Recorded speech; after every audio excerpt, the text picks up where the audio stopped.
What interested me was the level of the obsession of his ability to throw away all restraint and ultimately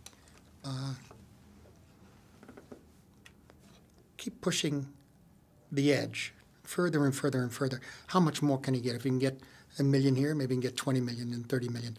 And I think it's interesting, too, that with no restraint, the civility goes.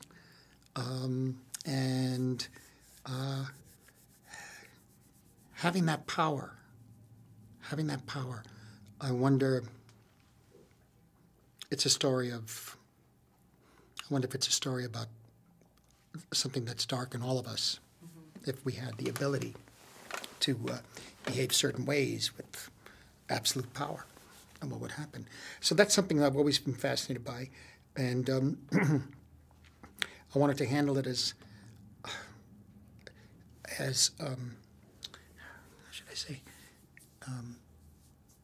frankly as possible, so that it wouldn't be a matter of making comments on him and his bad behavior, but actually putting the audience into the mindset of that behavior and that mentality, and see where it goes.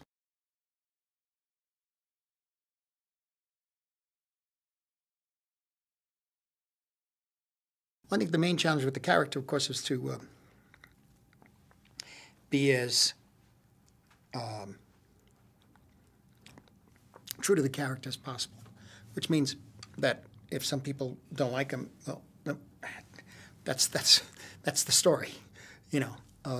Can people still enjoy being in his company, so to speak, for that amount of time, and still dislike him? Maybe. That's the charm. You think a person, a villain, or a person with that kind of ability, or I'm not saying the actual Jordan Belfort, I don't know him. He's somewhat different from the film, but the charm is the danger. The charm is the danger. See, and before you, that's the confidence man, so to speak. It's an old ploy. They used to call it the confidence game. They take your trust, they make you confide in them, and then they betray you.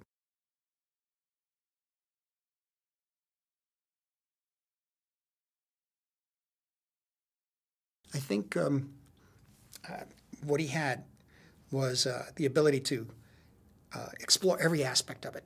I mean, just go. You know, and I'd be able to rein as much as possible, him and the rest together, try to keep everybody in the same frame. But no, it was really a matter of not being afraid to go to places that normally other actors wouldn't do.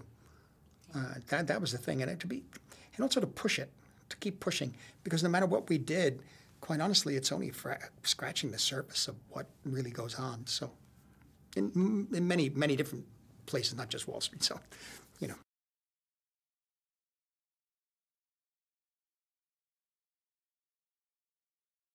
It's liking the audacity of the character. Him saying, I love to do this, I love to do that. Using language which is offensive, a profanity or an obscenity in thinking. And I think that was kind of interesting for us. Also, it's the actor. The actor.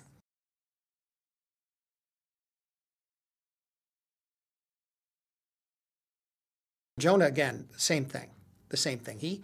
He was able to take, from what Terry wrote in the script from the book, or otherwise, he was able to take it, and I'd say, you know, in this line, what if he talks a little about, you know, a little more about marrying his cousin, et cetera, and he'd open it up, and he'd say one or two things, that's a good one, let's use this, and I'd sort of rewrite it with him, and then Terry would take a look, he'd rewrite.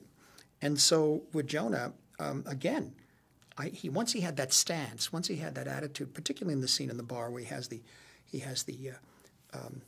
yellow sweater tied around in a sort of preppy way, and he's got this attitude, you know. Once he had that physical presence that way, I knew he could just go. We shot that very quickly, worked based on rehearsals.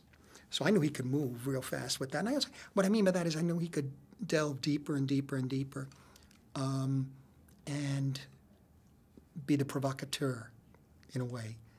And one person did one thing, he did another, and pushed and pushed and pushed. Then you had the other guys in there too, the other men and the women. His wife, Hildy,